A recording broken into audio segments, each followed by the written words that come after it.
Hi everybody, this is Harmony with Harmony Stitches and welcome to my channel. Here we talk about my crafting journey, which usually revolves around cross stitch with some knitting and crochet. I haven't been here in 2 weeks. The first week I filmed a video, and when I got all done, I had technical difficulties and I was not able to upload a video. So that was pretty disappointing. And then last week I was not well. I just wasn't feeling good for most of the day, and then I started to feel better, but by then the lighting was gone and the video quality would have been horrible. So thank you for coming back this time. I have a couple of things to talk about. I haven't been super busy crafting, but I will show you what I have done. I think this is most of what I have done since it was hard to remember what I did in the last 2 weeks, but I think this is it. I did finish the pair of socks that I was working on. So I'll show you that first. These are knitted. I used Premier Yarn's basic sock pattern for the heel and turn and the toe. But other than that, it's just you cast on how many stitches you need and then just knit in the round. And I have both of them done. This was my first one and this was my second one. There's only a slight difference, and it's where I cast on. I tried my hardest to cast on the exact same space or spot on the color repeat to have them the same. This one, the first one had a little bit of red in the toe, and then this one did not, just because I was about 10 stitches off when I cast on. But it's fine. It's as close as what I could get it. I did cast on 4 or 5 times trying to get it in the right spot, and I figured that that was as close as I was going to get it. So I do have a finished pair of socks. These were supposed to be my socks for the Christmas sock along with Wildfire wool, and I did enter them into that knit along. It's just they turned out more Valentine's-like than Christmas-like, and sometimes you just really never know what it's going to look like until you start knitting. So that's that. So I have another pair of knitted socks. Now I can get those washed and wear those. That's what I worked on. Well, I actually went to show you those 2 weeks ago when I filmed, so I already had those done.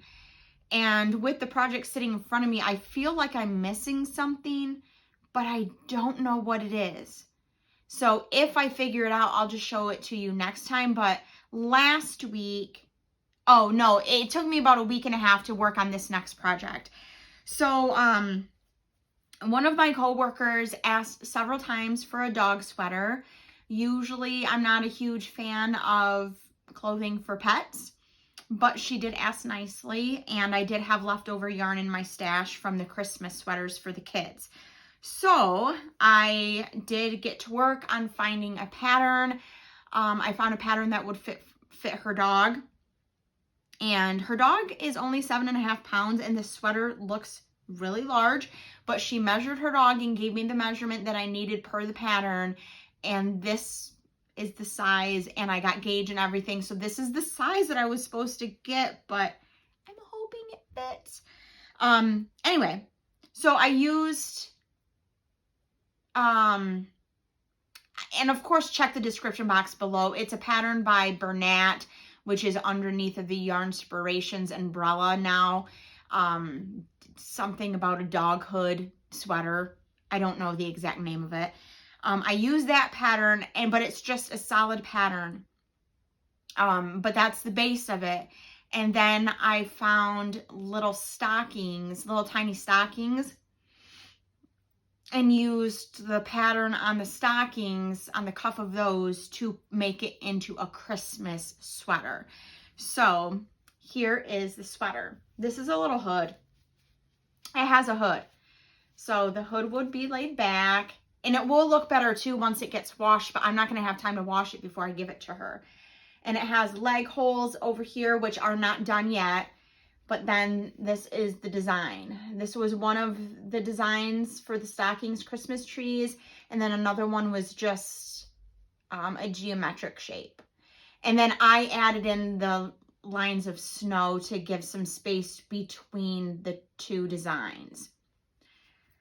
So this does look kind of large for a dog that's only 7.5 pounds, but she said that the widest part of his chest was 15 inches. So I'm hoping that it will fit, and I love the little hood. On the hood, and this is a free pattern for this sweater, the hood said to cast off and then sew the seam. And I thought that was just too much work. And I said, why am I going to do that?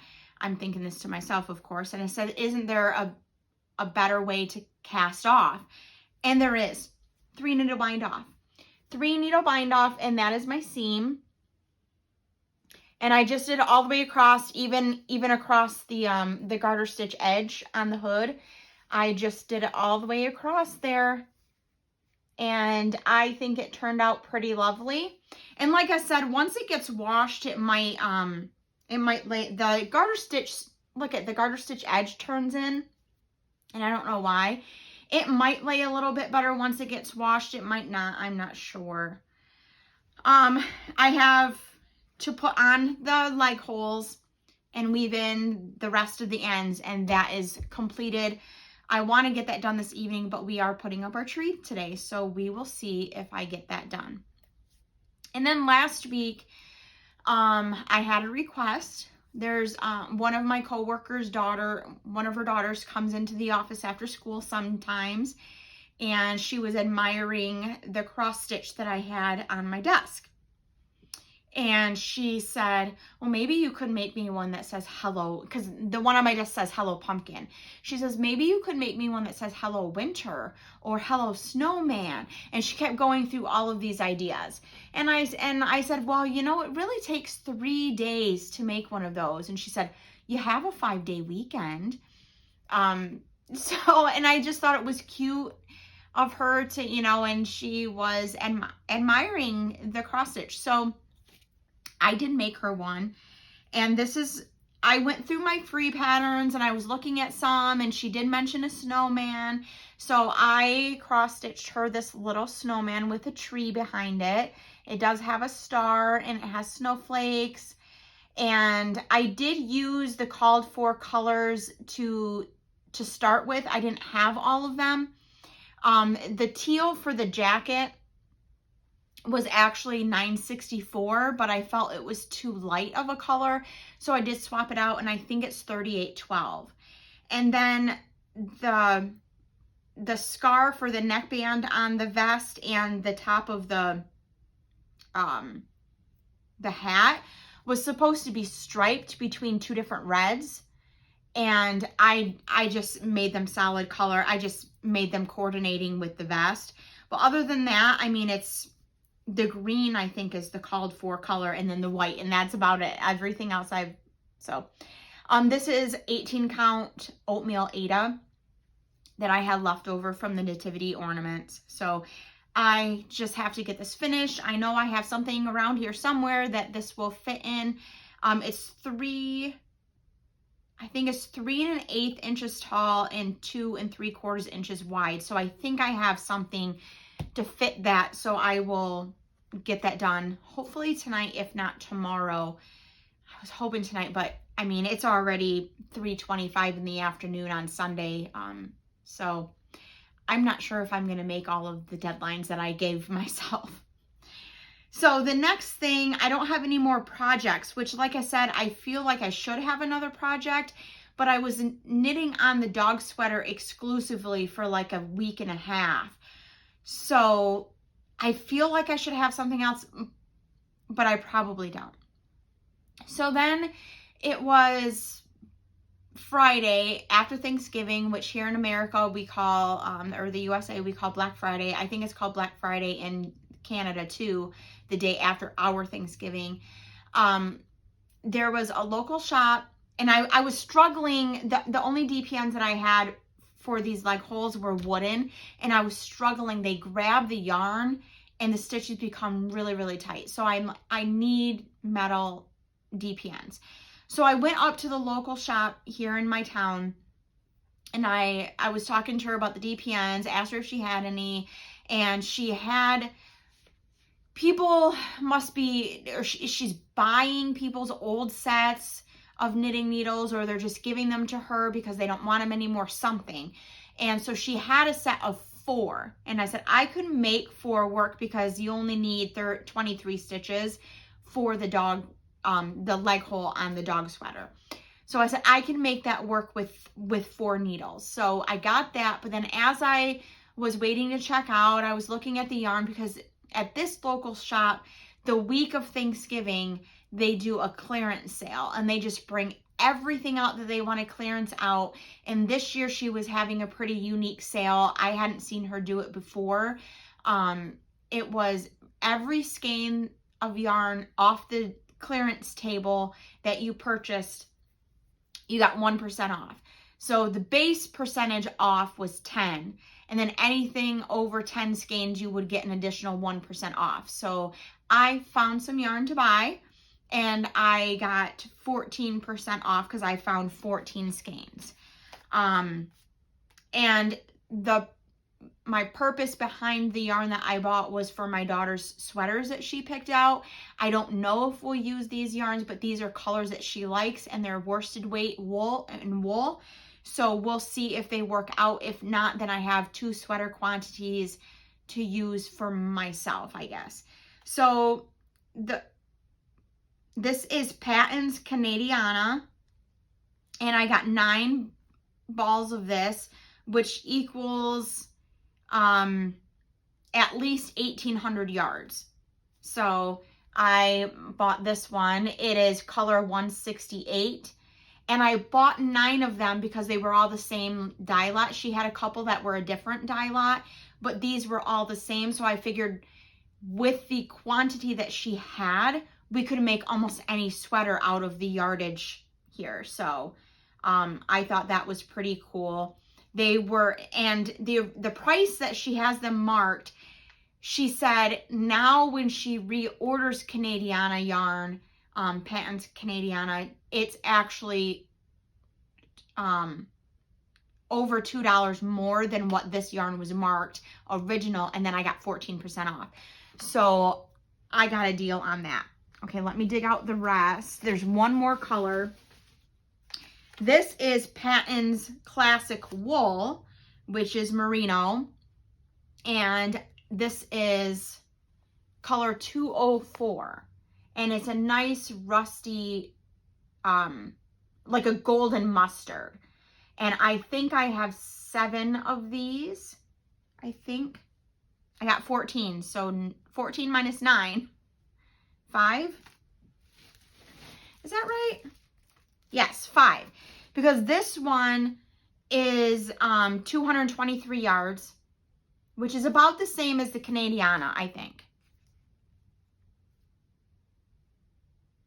It's slightly more than the Canadiana per ball. So there's 223 times 5 is over 1,000 yards. And I figured that we could do something nice with this as well. Like I said, both of these are the colors that she was requesting she likes those. So I figured we could find a pattern if one of the patterns that we had picked already is not what she wants in these colors, we could continue looking. There's so many different patterns out there. We can just continue to look until we find one that matches this stash. So I got that.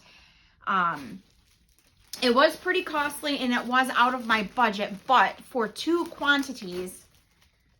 sweater quantities, I could not pass up the price because it was on clearance. And then before I left, I talked to her about this, and I'll put in a picture. I purchased this pattern from a designer that I found on Etsy.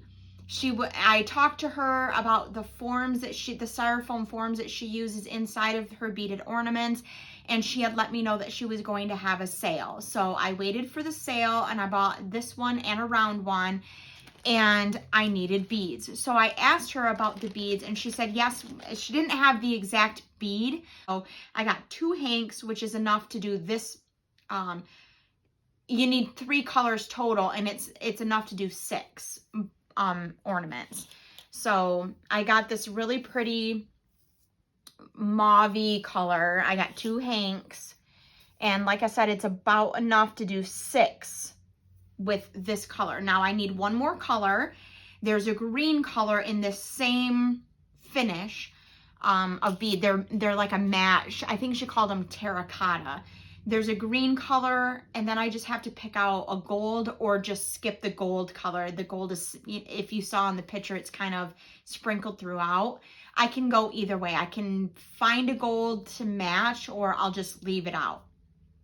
So, like I said, I spent quite a bit more than what my budget allowed. I only had enough money for basically the knitting needles. But then when I came home, I realized that I had a couple of dollars in my spending. So I did go back up there and get the beads. That happens sometimes, but my daughter did request a sweater a couple months ago, and I need to make her one. So that if we can find a sweater to match the gold, the rusty gold mustard or the cranberry color, then I will get started on that. And it won't be a surprise for Christmas, but I'll go ahead and make it. Otherwise, I'm going to get back to my routine of cross stitching, see what I can get done. The last installment of the Travel the USA challenge is starting on Thursday, December 1st. So we'll see. I'm kind of hoping that we land on Lansing so it can be a quick thing so I can get to other things, but we'll see. I'll finish the dog sweater. I will get the snowman cross stitch ready for the little girl for Christmas. And then I have a Secret Santa at work. So I have a couple ideas of how I can use my crafts to, you know, give little gifts to the Secret Santa. But the thing is it starts this week.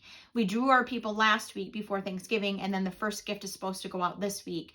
So I don't know if I'll make it. I might just have to give things directly off of the list. I don't know. It's getting toward December, and I'm a little overwhelmed with gift crafting and things that are happening in my personal life. So we will see if I can get it done. Otherwise, I will just pick up where, you know, do crafts as I can. In the video that I had technical difficulties with, I did talk about maybe in 2023 doing a monthly update instead of a weekly update, just because I'm struggling with things in my personal life. Just meaning that Sundays were the best day to record, but they're no longer the best day to record, but I don't have another day that is better. So I'm struggling with finding the time, and I'm also struggling with technology.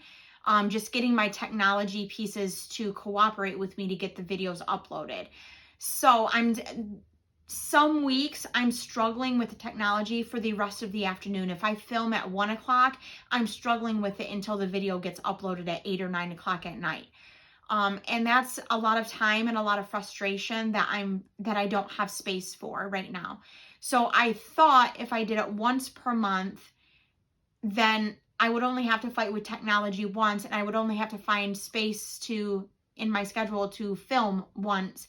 So we'll see what happens. I will try to continue weekly updates through December, and then I will decide in January if I'm going to do weekly updates or move to a monthly update until I can get better technology or figure things out where I don't have to continue to fight with it. So thank you so much for following along on my journey with me. I know that I still have a lot of things to go to show you. So I hope that you click that subscribe button and turn on the notifications so that way you can follow me every time that I do post a video. And maybe sometimes you cheer me on so that way I can get these done. Because I love showing you what I've done. I love showing my family things that I've got done. And so I hope that we can continue on this crafting journey together. I hope that you've seen something to inspire you today. Maybe to pick up a languishing whip or to try something new. I certainly try new things all the time. In the video that I couldn't post, I showed you a macrame project, but I have since given it to the person that asked me to make it. So I do try things all the time. I have learned that macrame is not my thing. So I hope that you get some crafting time in, and until next Sunday, bye.